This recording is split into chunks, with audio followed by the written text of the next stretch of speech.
Hi there guys, in this video I'm gonna show you how to change font size in WhatsApp.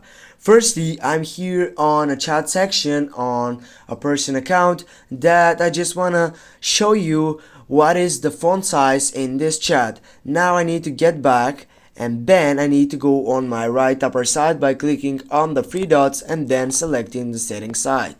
Then what I need to do, just simply go for the second selection, the chats. Now, as you can see on chat section, the last one is font size. Just click on it and here as you can see it is on medium font size. I will go with large font size and then I will go back and here I will take a refresh and go again on the chat that I was before, was this one, and here guys, as you can see, the font size has been changed. Thanks guys for watching. Don't forget to hit that like and share the video. See you soon guys.